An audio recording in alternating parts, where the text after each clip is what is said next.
में अगर कुछ बढ़ रहा है ना महामारी की तरह है, तो वो है डायबिटीज़ और ओबेसिटी, मोटापा।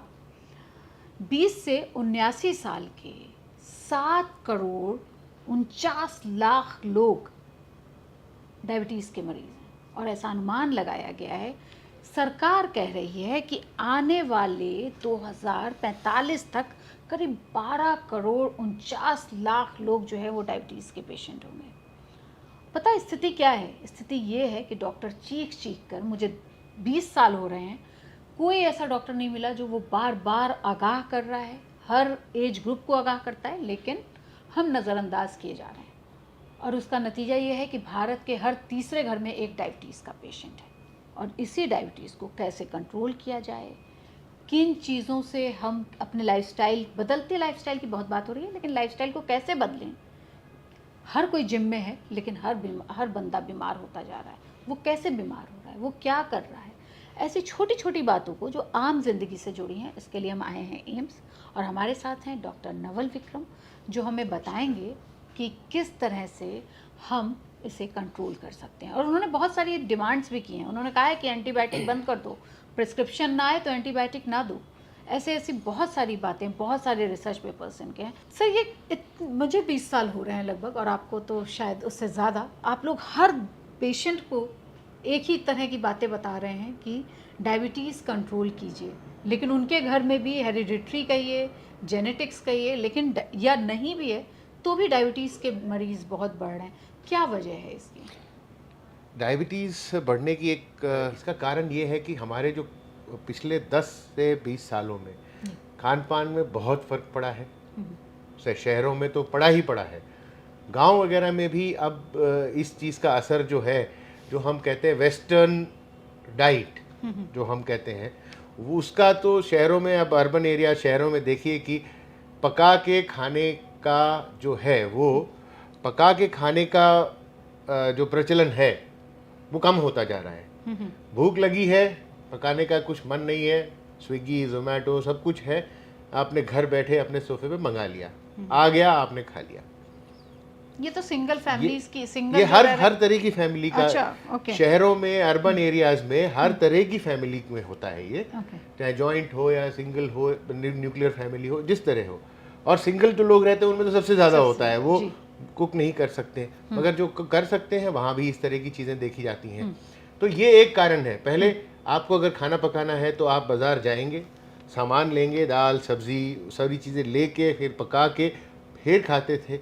तो उसमें क्या होता है कि आपका जो कैलोरीज कम हो, आप कुछ तो मेहनत करते हो, और जो आप घर में खाना खाओगे रोज़, तो आप पकवान बना के नहीं खा, कोई किसी की आदत नहीं होती है। और आप जो उस तरह के फ्रेश बना खाना न्यूट्रिशियस होता है, बैलेंस डाइट होती है। तो इसका जो प्रचलन अब कम होता जा रहा है। अब ready to eat fast food या क्विकली अवेलेबल फूड, इसका जो है वो प्रचलन बहुत बढ़ गया है।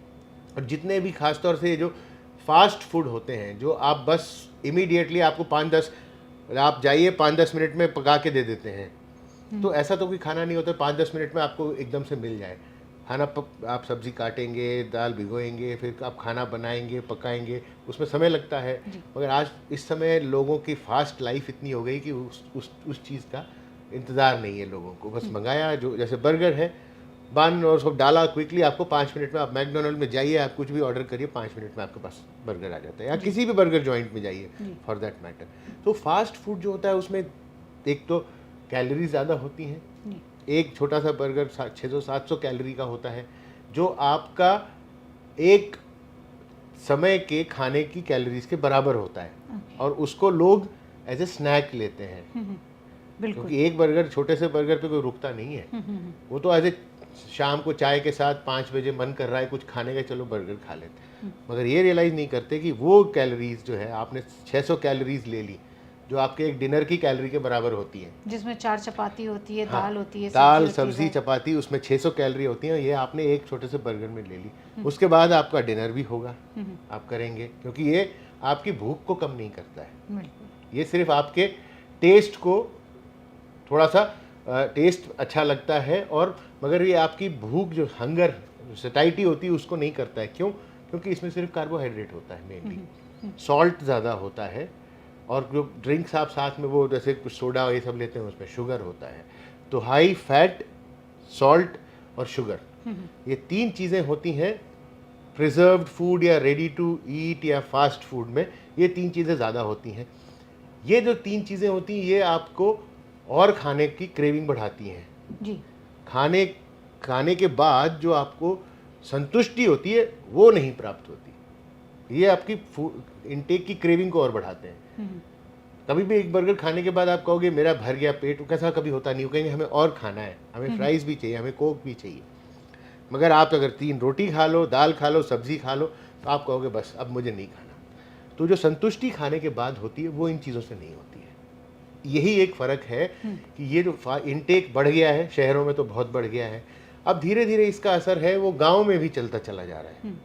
अच्छा, एक चीज़ और भी मैंने देखी गांव में देखा कि बर्गर के रूप में, अगर बर्गर जॉइंट जैसे यहाँ पे बड़े बड़े नाम मैं नहीं ले सकती, बड़े बड़े जॉइंट्स जैसे हैं, वहाँ पे आप जाते हैं बर्गर तला हुआ नहीं होता है, लेकिन वहाँ पे गांव में जो है वो टिक्की भी तल रहे हैं और बर्गर के बंस को भी वो तल देते हैं जी। और उसके बाद वो रैप करके देते हैं सॉस वगैरह लगा के। तो वो मुझे लगता है कि वहाँ इन्फॉर्मेशन कम है और इस तरह का टेस्ट बर्ड्स को बढ़ाने के लिए वो ज़्यादा दिया जा रहा है। बिल्कुल बिल्कुल, क्योंकि ज़्यादा अब आप जो बर्गर जॉइंट्स कहीं भी जाएंगे वो आपको आजकल कहेंगे कि होल व्हीट चाहिए या मैदा बन या मल्टी ग्रेन और ये वो बहुत सारी चीज़ें ऑप्शन आपको देते हैं कि सो कॉल्ड हेल्दी।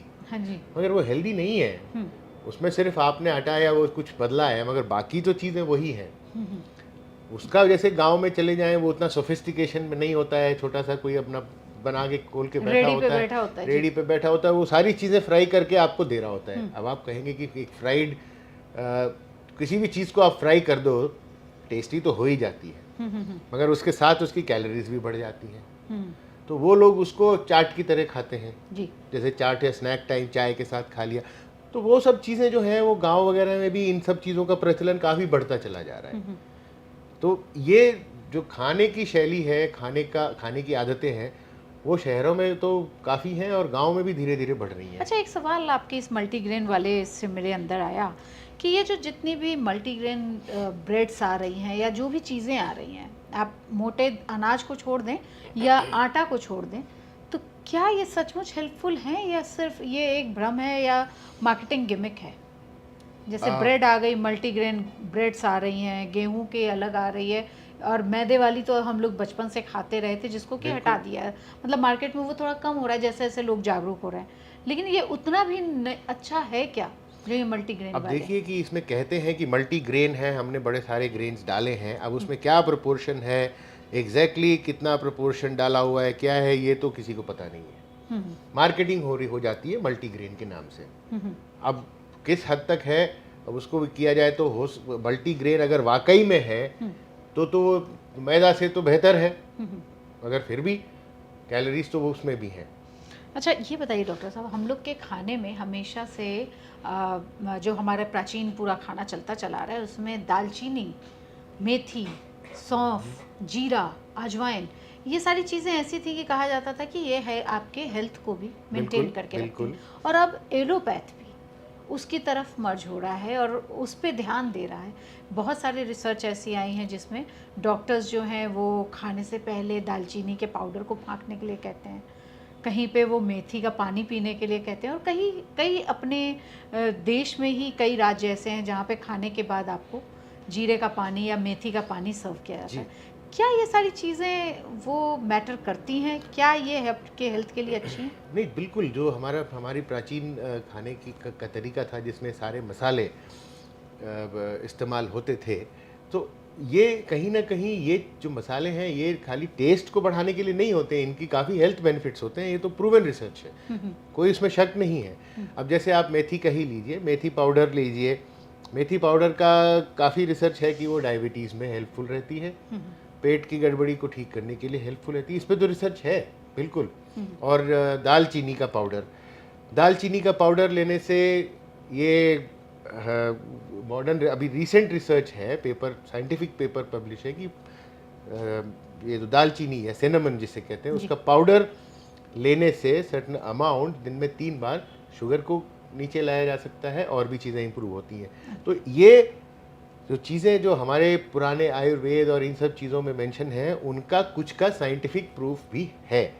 तो ये सब चीज़ें मैटर करती हैं। और ये जो जैसे अब जीरा का पानी है उसको भी कहते हैं सौंफ का पानी, या जीरा या खाने के बाद कम करते हैं जी। खाने के बाद सौंफ भी ट्रेडिशनली दी जाती है, वो इसलिए कि आपका हाजमा ठीक रहे, आपको खाने के बाद बदहजमी या वो ना हो, तो उसके पीछे एक बेसिस है जी। जीरे का पानी भी है वो, इसीलिए उसका एक बेसिस है। तो कुछ चीज़ें जो हैं डेफिनेटली कुछ का साइंटिफिक प्रूफ मॉडर्न साइंस के थ्रू इस समय है। और जो आयुर्वेद के डॉक्टर्स या बहुत सारी कंपनियां अब आ गई हैं जो दावा करती हैं कि हम मधुमेह ख़त्म कर देंगे, डायबिटीज़ को ख़त्म कर देंगे, या इससे जड़ से ख़त्म हो जाएगा, और वो फिर अपनी दवाइयाँ देती हैं। क्या आपको लगता है कि इन दवाओं से, ये आपने सिनेमन पाउडर और मेथी के लिए तो मान लिया, क्या उन दवाओं से सचमुच, क्योंकि आधी जनता वो एलोपैथ की मेडिसिन से बचने के लिए उन दवाओं की तरफ जाती है, आयुर्वेद की तरफ, और उसका कोई रिसर्च नहीं होता, लेकिन वो दवाएं वो खाते हैं। वैद्य जी हुआ करते थे, वैद्य जी देते हैं, वो एक अलग बात है कि हल्दी का हमारा एक साइंटिफिक था कि भाई आपका कट लग गया है तो आप हल्दी खाओ, या कोविड के समय हल्दी का सेवन बहुत बढ़ा और उसने बहुत सारी चीज़ें भी बढ़ाई। लेकिन क्या ये आयुर्वेद के जो इतने सारे ऐसे ही रील्स के ज़माने में ऐड आ रहे हैं, क्या वो उतने बेनिफिट हैं या ये हमारी जनता को गुमराह कर रहे हैं? ये देखिए, रील्स में जो आ रहे हैं वो तो मैं कहूँगा कि कोई भी अगर रील बना रहा है उसमें मत जाइए। Certified Ayurvedic practitioner, trend and certified qualified मैं कहूँगा आयुर्वेदिक प्रैक्टिशनर हैं। तो अगर, क्योंकि आयुर्वेद भी एक साइंस है, एक मेडिकल साइंस है, ऑल्टरनेटिव साइंस है, मगर उसमें भी हैं चीज़ें जो डिस्क्राइब करती हैं हमारे पुराने ग्रंथों और पुरानी चीज़ों को लेके। तो अगर क्वालिफाइड आयुर्वेदिक प्रैक्टिशनर कोई प्रिस्क्रिप्शन देता है तो वो फॉलो कर लीजिए। जहाँ तक कि कुछ चीज़ें, जैसे मैंने कहा था, दालचीनी, मेथी, जामुन पाउडर, कुछ चीज़ों का आंवला, कुछ चीज़ों का अब जैसे हम कुछ चीज़ों का जो है scientific research, modern medicine, modern scientific method से भी वो प्रूव हो चुकी हैं। मगर बहुत सारी चीज़ें हैं आयुर्वेद में।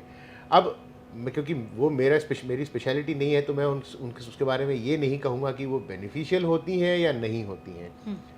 आयुर्वेद में बिल्कुल वो है कि वो हेल्प करती हैं, मगर अगर मैं कहूँ कि कोई इससे जड़ से कोई चीज़ ख़त्म कर देगा तो वो मानना मुश्किल है जब तक उसका कोई साइंटिफिक प्रूफ ना हो।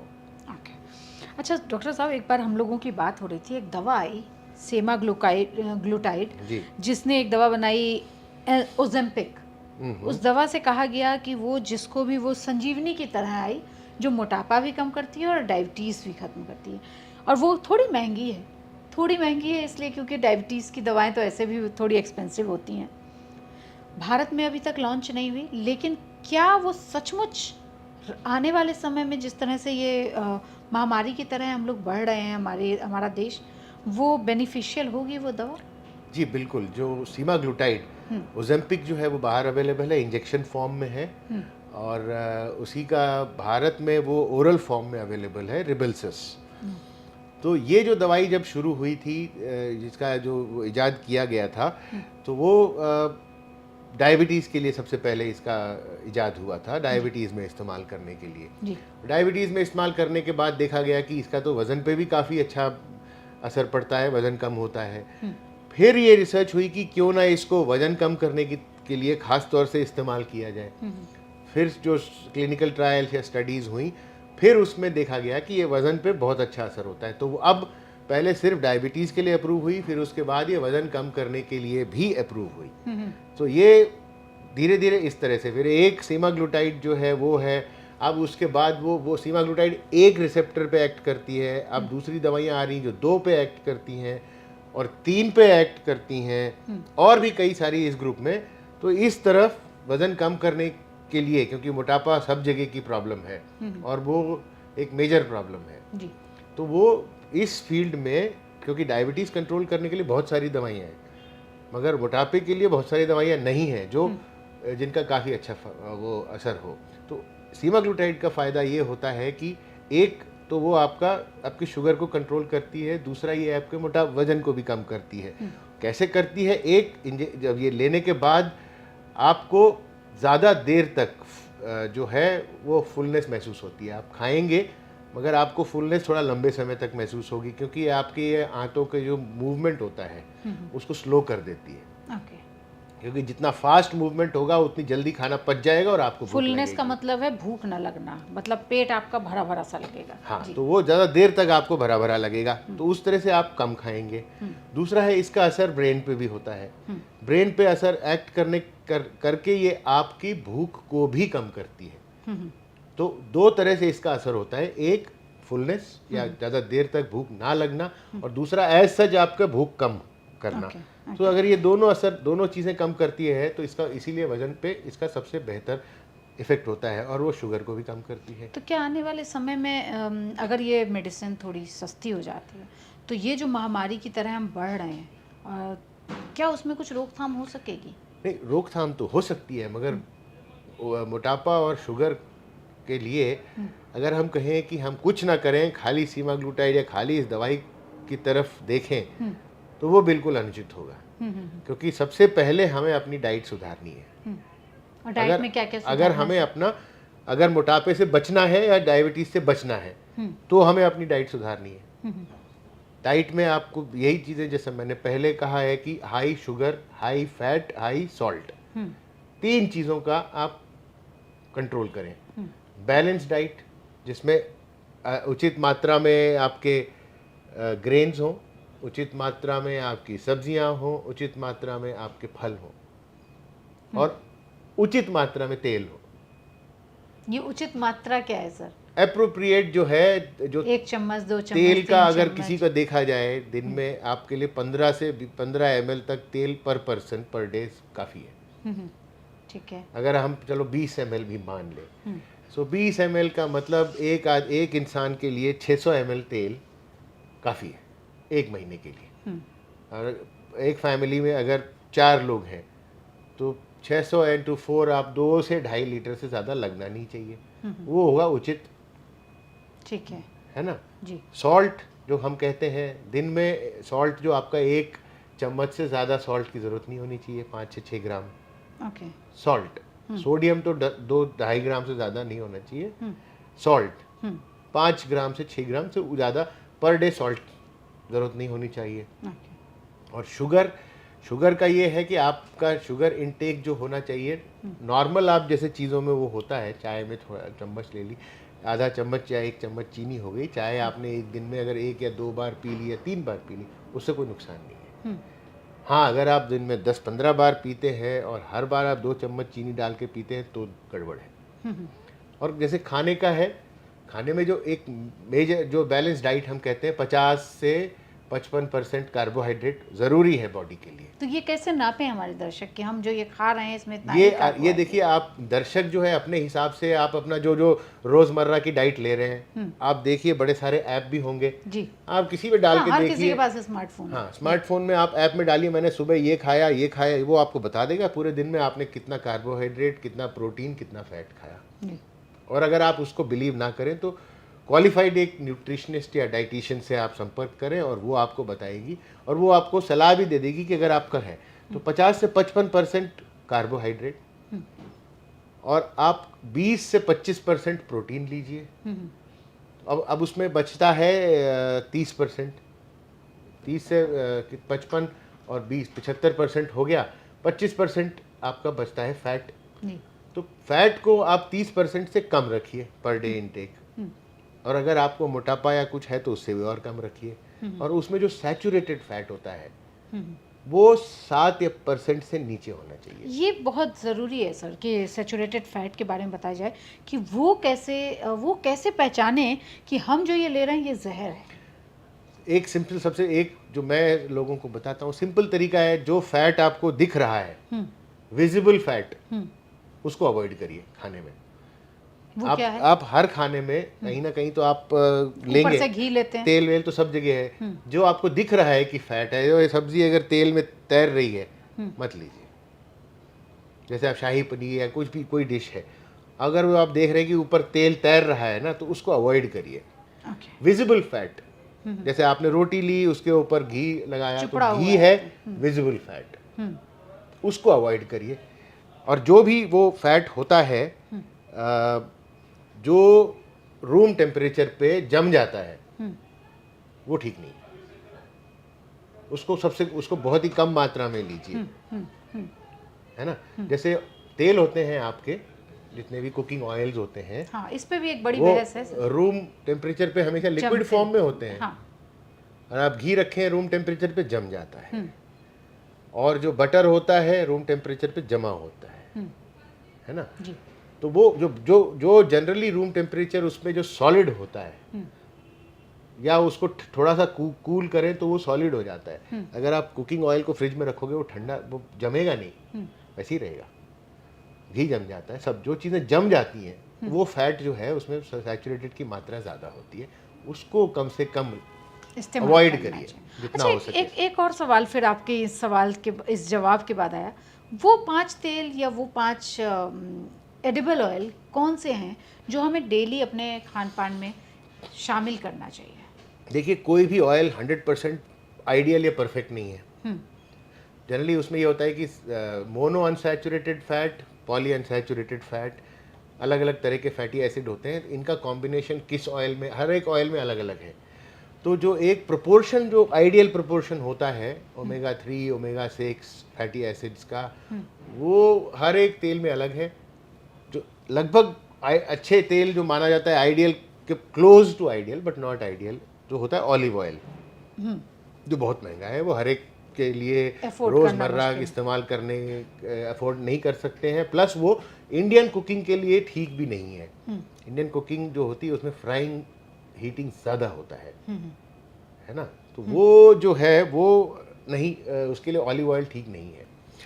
मगर ये है कि उसमें close to ideal olive oil है, उसके बाद कनोला है, फिर आप जो safflower, rape seed oil, sunflower oil, groundnut oil, ये सब अलग अलग हैं, और मस्टर्ड ऑयल आने वाली थी। मस्टर्ड ऑयल बढ़िया होता है, मगर मस्टर्ड ऑयल के साथ ये है कि वो प्योर होना चाहिए, क्योंकि अगर मस्टर्ड ऑयल में कोई मिक्स है तो फिर वो प्रॉब्लम कर सकता है। अच्छा, 2 मस्टर्ड हमारे यहाँ होती हैं, एक पीली सरसों एक काली सरसों। मतलब सवाल जो होते हैं आम जनजीवन में, जब हम लोग बोलते हैं अपने घरों में भी कि सरसों का तेल खाते हैं, तो वहाँ कहा जाता है कौन सा सरसों का तेल खाएं, काली वाली का या पीली वाली का? किसी का भी खाइए आप, लेकिन सरसों का तेल, सरसों के तेल के साथ ये होता है कि सरसों का तेल फ्राइंग के लिए बेस्ट होता है।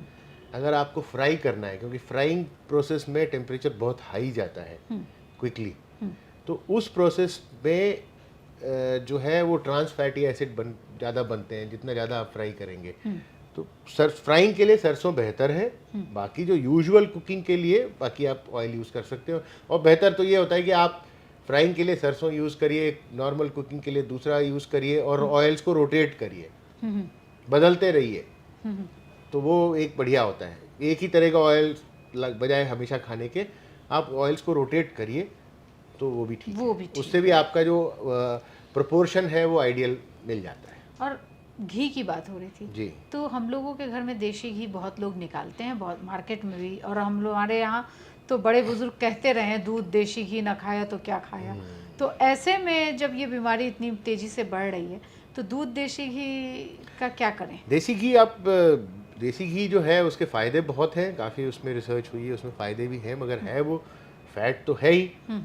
आप अगर उसको मॉडरेट अमाउंट में लेंगे तो बहुत बढ़िया है। अगर आप देसी घी भी आप ज़्यादा अमाउंट में लेंगे तो वो तो आपका फैट बढ़ाएगा ही, कैलोरीज बढ़ाएगा, आपकी बॉडी में कोलेस्ट्रॉल लेवल्स तो वो भी बढ़ाएगा। तो मॉडरेशन इज़ द की, मतलब वही आधा चम्मच और 1 चम्मच बस। हाँ। अच्छा, नमक की भी बात हो रही थी, सोडियम आयोडाइज्ड, ये नमक की बात हो रही थी। आजकल तो बड़े तरीके के नमक भी बाज़ार में मौजूद हैं। कौन सा नमक बेस्ट है? जैसे अब कहा जाए नॉर्मल जो हम लोग आयोडाइज्ड नमक लेते हैं, आजकल वो सेंधा नमक की बहुत बात हो रही है, फिर एक काला नमक आता है उसकी बात हो रही है। उस पर आप कुछ हमारे दर्शकों को प्रकाश डाल सकेंगे कि नमक जो है सरकार के रेगुलेशन से बिना आयोडाइज्ड कोई नमक बिक नहीं सकता। जो भी नमक बिकेगा वो आयोडाइज होना चाहिए, कंपलसरी है, पहली चीज़। उसके अगर कोई और कुछ डाल के बेच रहा है या कुछ और चीज़ से फोर्टिफाई कर रहा है तो वो अगर FSSAI से रेगुलेटेड है तभी हो सकता है। जो नॉर्मल टेबल सॉल्ट में सो एक होता है नॉर्मल टेबल सॉल्ट, एक होता है लो सोडियम सॉल्ट, जी जी, वो भी अवेलेबल है मार्केट में, जिसमें सोडियम की मात्रा होती है कम। नॉर्मल से, तो वो अगर कोई इस्तेमाल करना चाहे तो उसको इस्तेमाल कर सकता है। जैसे हाई ब्लड प्रेशर या हार्ट के मरीज अगर चाहें तो लो सोडियम वाला सॉल्ट इस्तेमाल कर सकते हैं। वो तो नमक हो गया। काला नमक जो है और जो सेंधा नमक है, जिसे रॉक सॉल्ट कहते हैं, रॉक सॉल्ट जो है, अब ये है कि ये नमक तो वो भी है, सोडियम तो उसमें भी है, मगर ये है कि सेंधा नमक और इसका जनरली खाने में इस्तेमाल कम होता है। ख़ास तौर से कैसे व्रत का खाना या इस तरह का कुछ बनता है तो उसमें लोग कहते हैं कि नॉर्मल नमक नहीं खाना अलाउड है, सिर्फ सेंधा नमक खाइए। तो वो कुछ समय या कुछ खास चीज़ों में उसका होता है, या फिर चीज़ों के, या फिर वो सैलड्स के, फ्रूट्स के ऊपर या चाट और इस तरह की चीज़ों पे इस्तेमाल होता है। मगर है तो सॉल्ट वो भी, सोडियम उसमें भी है। तो ये ऐसा नहीं है कि आप नॉर्मल सॉल्ट आप ना लेकर के रिक्वायर्ड आप सेंधा नमक और ये आप खूब ज़्यादा लेते रहें, बढ़ गया है इसलिए मैं कह रही हूँ। मतलब ये आप ज़्यादा ले लें तो फ़ायदा होगा, वो आप कम कर दें तो फ़ायदा होगा, मगर ऐसा नहीं है। मैं कहूँगा कि दोनों में सॉल्ट हैं, दोनों की प्रॉपर्टीज़ अलग हैं, दोनों के कॉन्स्टिट्यूएंट्स थोड़े अलग हैं, मगर सॉल्ट तो वो भी है। तो इसलिए ये है कि मॉडरेशन में आप कोई भी लीजिए सब्स्टिट्यूट करके, मगर एक्सेस ना हो सॉल्ट। क्योंकि इन दिनों घरों में जो फिटनेस फ्रीक हैं या जो अपने आप को हेल्दी रखना चाहते हैं वो different type of salts use करने लग गए हैं, इसलिए मेरे अंदर लोग तो हर तरह से कहेंगे कि ये सॉल्ट उससे बेहतर है, ये सॉल्ट उससे बेहतर है। सो सॉल्ट जो है उसमें सोडियम तो है ही, आप कहीं से भी लेंगे तो सोडियम की मात्रा तो आप लेंगे ही लेंगे। एक्सेसिव लोगे सोडियम की लेंगे तो वो नुकसान तो करेगा। अच्छा, एक सवाल और आ रहा है सर मेरे अंदर कि मैं जब रिसर्च कर रही थी आपके पास आने के लिए, तो मुझे पता चला कि लोगों को, कुछ बहुत सारे ऐसे लोग हैं जिनको पता ही नहीं है कि उन्हें डायबिटीज़ है, और जब चीज़ें बिगड़ जाती हैं तब उन्हें पता चलता है कि उन्हें डायबिटीज़ हो गई है। तो वो लोग जिन्हें नहीं पता है और उनके अंदर ये सिम्टम्स आ रहे हैं, जो आपको देख भी रहे होंगे, वो कैसे जाने कि उन्हें डायबिटीज़ हो गई है, या उन्हें एक बार चेकअप कराने डॉक्टर के पास चले जाना चाहिए? वो सिम्टम्स, 5 सिम्टम्स। देखिए, स्क्रीनिंग के लिए तो हम कहते हैं कि अगर किसी के पेरेंट्स को डायबिटीज़ है, मदर फादर को डायबिटीज़ है, तो वो जो गाइडलाइंस कहती हैं कि 35 इयर्स के बाद एक बार अपना टेस्ट करा लें, और 3 साल में कराएं। अच्छा, एक बार जनरली 35 इयर्स के जो आप हो गए तो आप स्क्रीनिंग फॉर डायबिटीज़ कहते हैं। जनरली 35 के बाद एक बार करा लें सारे अपनी स्क्रीनिंग, और अगर कुछ नहीं है तो मे बी 1 से 3 to 5 इयर्स अपना स्क्रीनिंग दोबारा कर लें। ठीक है। अगर आप मोटे हैं, अगर आप मोटापा है आपको और फैमिली हिस्ट्री भी स्ट्रांग है, तो चांसेस हैं कि आपकी रिस्क ज़्यादा है। तो उस सिचुएशन में आप ज़्यादा फ्रीक्वेंटली करा सकते हैं, मे बी 1 in 2 years और 1 year और 2 years, उसमें फ्री आप स्क्रीनिंग करा लीजिए। पहली चीज़। दूसरी चीज़ ये हो गई। तीसरी चीज़ ये है कि अगर आपको सिम्टम कोई है, जैसे आपको वज़न बढ़ता जा रहा है या वज़न घटता जा रहा है काफ़ी, भूख ज़्यादा लग रही है, यूरिन ज़्यादा आता है, और आपका वज़न घटता जा रहा है बिना आपके कोशिश के, तो ये भी हो सकता है कि आपको डायबिटीज़ हो, क्योंकि वज़न बढ़ने से डायबिटीज़ होती है, और डायबिटीज़ के कारण वज़न कम भी हो जाता है क्योंकि ऑस्मोटिक सिम्टम्स होते हैं। या आपको सडनली आँखों में देखने में दिक्कत आ रही है, या आपका जल्दी जल्दी चश्मा बदल रहा है, 6-6 महीने या साल में चश्मे का नंबर बदल रहा है। जनरली एडल्ट्स में बदलता नहीं है, 18 साल की उम्र तक जो पावर का चेंज होना होता हो जाता है, उसके बाद नहीं होता है। मगर अगर किसी का जल्दी फ्रीक्वेंटली पावर चेंज हो रही है, इसका मतलब चेक करना ज़रूरी है कि कहीं पर्दे पे और वो दिक्कत तो नहीं है डायबिटीज़ की वजह से, और कोई घाव है जो भरने में बहुत ज़्यादा समय लगता हो। तो इस तरह की कुछ चीज़ें अगर हैं तो उनको बिल्कुल अपनी चेकअप करा लेना चाहिए। और वैसे भी जिनको कोई दिक्कत नहीं है, 40 के बाद एक अपना नॉर्मल चेकअप करा लें, सब कुछ ठीक है और आप भी तंदुरुस्त हैं, आप मोटापा नहीं है, बाकी सब ठीक है, तो आप भी 3-4 साल में एक बार करा लें, उससे ज़्यादा कराने की ज़रूरत नहीं है। मतलब आप फिर हेल्दी हो जाएंगे, या आपको पता चल जाएगा कि जल्दी पता लग जाएगा। अच्छा, एक चीज़ और पढ़ रही थी, सार्कोपेनिया, ये क्या है और ये किन लोगों को होता है? सार्कोपेनिया का मतलब ये होता है कि मसल एज के साथ, मसल जो होते हैं हमारी मांसपेशियों की क्वालिटी और क्वांटिटी दोनों कम होना। क्वालिटी मतलब मसल की स्ट्रेंथ जो है हमारी वो कम होना, और मसल का जो मास है टोटल ओवरऑल मांसपेशियों का जो वज़न है वो कम होना। अब जनरली ये जो सार्कोपीनिया सबसे पहले डिस्क्राइब की गई थी, ये हुई थी जीरियाट्रिक पॉपुलेशन, 65 साल से ऊपर के लोगों में, कि उम्र बढ़ने 65 साल के बाद उम्र बढ़ती है तो धीरे धीरे मसल होते हैं, वो मसल की टिश्यू कम होती है, उसमें फैट जमा होने लगता है, फैट बढ़ने लगता है, मसल कम होता है, तो उसकी वजह से मसल कमज़ोर हो जाते हैं, हाँ स्ट्रेंथ कमज़ोर हो जाती है, तो वो रोज़मर्रा की अपनी एक्टिविटी में नहीं कर पाते हैं, चलने में दिक्कत होती है, और उस वजह से क्या होता है कि वो उनको गिरने का रिस्क बढ़ता है। तो गिरेंगे तो फ्रैक्चर होने का रिस्क होता है, फ्रैक्चर होंगे तो बेड रिडन होने का रिस्क होता है, और बेड रिडन होते हैं तो जल्दी मौत होने का रिस्क होता है। तो ये सारी चीज़ें उससे रिलेटेड हैं। मगर अब धीरे धीरे रिसर्च बढ़ती जा रही है, उसमें ये देखा गया है कि कम एज में भी ये प्रॉब्लम नोटिस की जा रही है। जनरली हमारी मसल्स की जो क्वांटिटी होती है और स्ट्रेंथ और क्वांटिटी जो अमाउंट है वो 20 से 30 साल तक बढ़ती है, टीन्स में बढ़ती है, एज ऑफ 20 से 30 के बीच में वो बढ़ती है, और 30 पे पीक होती है। 30 एज पे जनरली देखा जाता है कि सबसे मैक्सिमम और बेस्ट मसल स्ट्रेंथ और मसल की अमाउंट होता है, क्वांटिटी। उसके बाद धीरे धीरे कम होना शुरू हो जाता है। हर 10 साल में कुछ परसेंट मसल कम होता है, फैट बढ़ता है, और ये 60-70 की बात जो है ये मसल्स का जो कमज़ोर होना और तेज़ी से होने लगता है। ये धीरे होता है तब तक, और उसके बाद तेज़ी आ जाती है। तो ये जो चीज़ें हैं, मसल जो है कमज़ोर मसल, कमज़ोर स्ट्रेंथ और कम मसल, फैट ज़्यादा, इसको सार्कोपीनिया, कम मसल को सार्कोपीनिया कहते हैं। और ये यंगर लोगों में भी 40, 50, 60 इनमें भी देखा जा रहा है। और इसकी इम्प्लीकेशन क्या है, हम ये क्यों देखना चाहते हैं? मसल जो होता है हमारी बॉडी का वो ऑर्गन है, सबसे बड़ा ऑर्गन जो है, जो सबसे ज़्यादा ग्लूकोज कंज्यूम करता है। जितना भी आप खाने में पूरे दिन लेते हैं, सारे ग्लूकोज का सबसे बड़ा हिस्सा आपकी मांसपेशियां इस्तेमाल करती हैं। अगर मांसपेशियां कम होंगी तो जो ग्लूकोज का यूटिलाइजेशन कम होगा। आपका ग्लूकोज का अगर शरीर में यूटिलाइजेशन कम होगा तो शुगर लेवल हाई, न्यूट्रिशन मतलब न्यूट्रिएंट्स जितने भी आप लेते हो सबसे ज़्यादा मसल खर्च करता है। ब्रेन खर्च करती है, उससे ज़्यादा मसल खर्च करता है। तो मसल जब खर्च नहीं करेगा, खर्च करने वाला नहीं होगा, तो वो चीज़ जमेगी, एक्यूमुलेट होगी। अब जब आपका शुगर या न्यूट्रिएंट या कार्बोहाइड्रेट आपका ग्लूकोज बॉडी में आएगा, एक्यूमुलेट होगा, तो वो धीरे धीरे फैट में कन्वर्ट होता है। अब जब फैट में कन्वर्ट होगा तो आपका कोलेस्ट्रॉल बढ़ेगा। अब जब ग्लूकोज बढ़ेगा तो आपके शरीर से इंसुलिन और बढ़ेगी।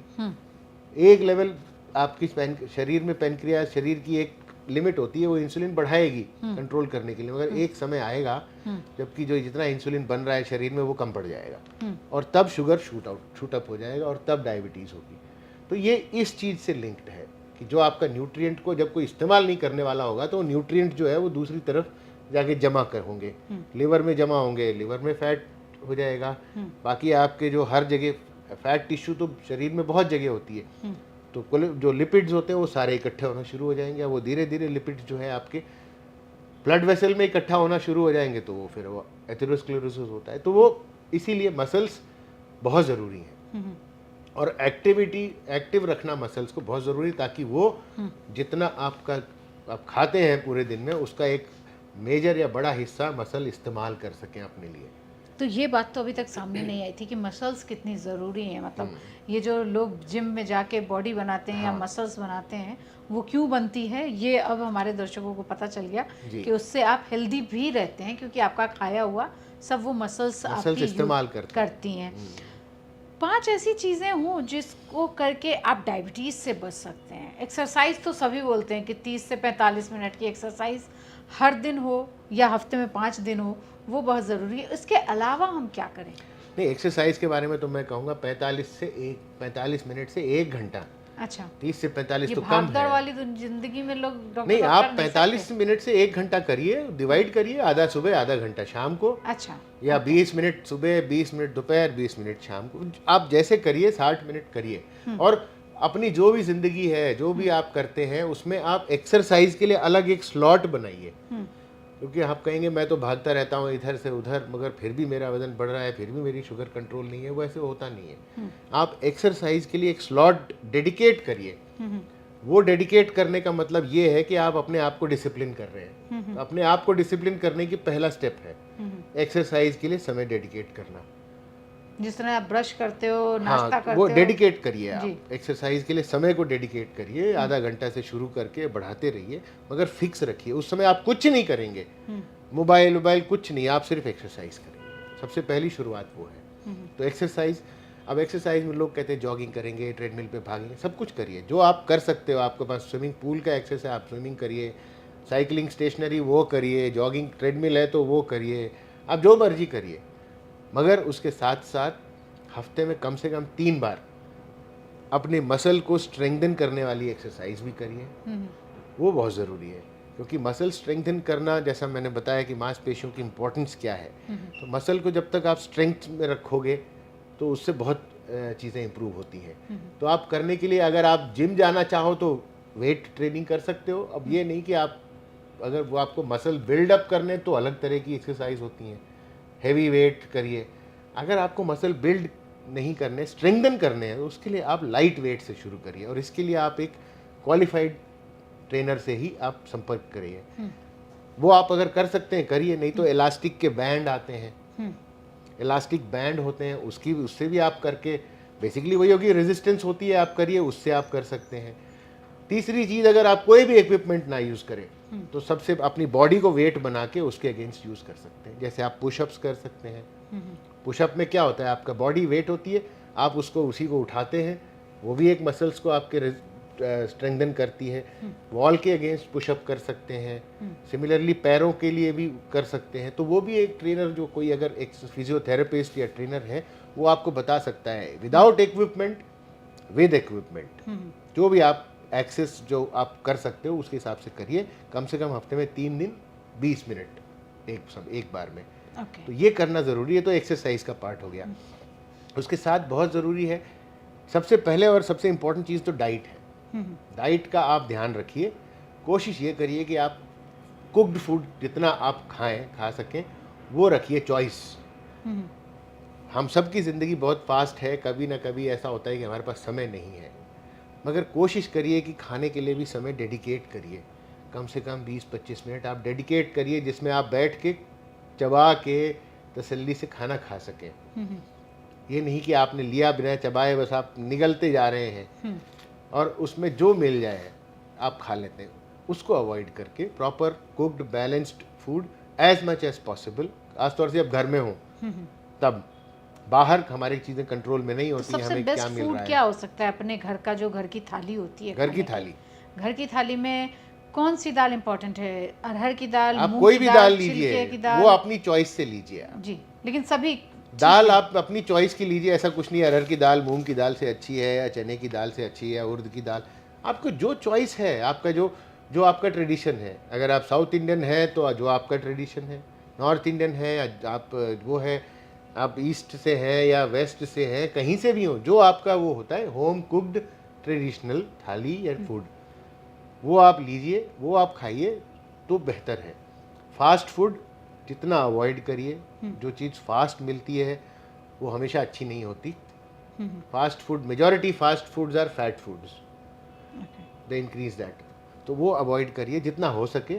और visible fat, high sugar, high salt, ये जितनी चीज़ों में आपको लगे वो आप जितना अवॉइड कर सकते हैं उतना करिए। खाने का तो ये है, डाइट का सबसे इम्पोर्टेंट। और हमारी इंडियन ट्रेडिशनल डाइट बहुत अच्छी थी, जितना हो सके आप उसको फॉलो करिए। वेस्टर्न डाइट को जितना अवॉइड करना है करिए। अब कभी कभी आप सबका मन करता है पिज्ज़ा, बर्गर, पास्ता, ठीक है, once a while it is okay, but वो एक रूटीन नहीं होना चाहिए। चीट डाइट आजकल उसको कहते हैं। चीट डाइट कर लीजिए, बट रूटीन ना बने वो। बस कई लोगों का वो रूटीन होता है, तो ब्रेकफास्ट में बर्गर, लंच में पिज़्ज़ा, रात में pasta, everything is ordered and तो वो सब जितना उसको अवॉइड करिए। डाइट तो वो इम्पोर्टेंट है। तीसरा, डाइट और एक्सरसाइज सबसे इम्पोर्टेंट है मोटापे से बचने के लिए। तीसरा एक इम्पॉर्टेंट चीज़ है स्ट्रेस। स्ट्रेस को आप अपना जितना कम करने की कोशिश करें। सबकी लाइफ स्ट्रेसफुल है, चाहे वो छोटी सी पोस्ट पे हो या सबसे बड़ी पोस्ट पे हो, हर कोई स्ट्रेस्ड आउट है, बुरी तरह स्ट्रेस्ड आउट है। मगर स्ट्रेस को अपनी लाइफ में, अपनी लाइफ की हर चीज़ में ना घुसने दें। जितना हो सके स्ट्रेस को अवॉइड करने की कोशिश करें। नहीं अवॉइड कर सकते हैं तो आप अगर काम की जगह पर, तो अपना स्ट्रेस काम की जगह छोड़ के आ जाइए। जब घर आइए है डॉक्टर करना, वो आपको वही कह रहा हूँ ना, डिसिप्लिन, एक कोशिश करने की ज़रूरत है कि जब आप ऑफिस में हैं तो अपना स्ट्रेस ऑफिस में छोड़ दें। जब घर आए तो आपने घर में अपनी फैमिली मेम्बर्स के साथ टाइम स्पेंड करिए, या आपको गार्डनिंग का शौक़ है, या आपको सिंगिंग का शौक़ है, या आपको कुकिंग का शौक़ है, या आपको जिस भी चीज़ का शौक़, वो उसके लिए टाइम निकालिए घर में और डी स्ट्रेस करिए। अगर आपको वॉकिंग करके डी स्ट्रेस होते हैं तो वो करिए, अगर आपको टीवी देख के डी स्ट्रेस होता है तो वो करिए, मगर ये नहीं घंटों टीवी के आगे बैठे रहें, फिर वो स्ट्रेस होने, वो डी स्ट्रेस के बजाय वो एक अपने आप में स्ट्रेस होने लगता है। तो जो भी आपको लगता है वो करिए डी स्ट्रेस होने के लिए, और योगा करिए, मेडिटेशन करिए, क्योंकि ये तो प्रूवन फैक्ट है कि योगा और मेडिटेशन जो है वो आपके सेंसेस को काम करता है, आपके हार्ट रेट को कम करता है, वो सारी चीज़ें करता है। तो मेडिटेशन, डी स्ट्रेस वाले जो भी आप करना चाहें वो करिए। ये 3 तो मेजर चीज़ें होती हैं जिस पे अगर आप ध्यान दें तो मोटापे से बच भी सकते हैं, डायबिटीज़ से बच भी सकते हैं, और अगर आप हो भी गया तो इससे आप कम भी कर सकते हैं। और बाकी चौथे नंबर पे आज चीज़ें आती हैं दवाइयाँ। दवाइयों का इन सब के बाद आता है नंबर। अगर आप ये सब कर लेंगे तो वहाँ तक पहुँचने की नौबत नहीं आएगी, और अगर आ भी गई तो कम से कम दवाइयों में आपका काम चल जाएगा, और उसके साथ ये चीज़ें चलेंगी। ये सीक्वेंशियल होता है। डाइट, एक्सरसाइज बहुत ज़रूरी है, फिर स्ट्रेस, डी स्ट्रेसिंग बहुत ज़रूरी है। ये तीनों चीज़ें तो बाय डिफ़ॉल्ट हैं। उसके बाद दवाई चाहिए या नहीं वो बाद में देखी जाएगी।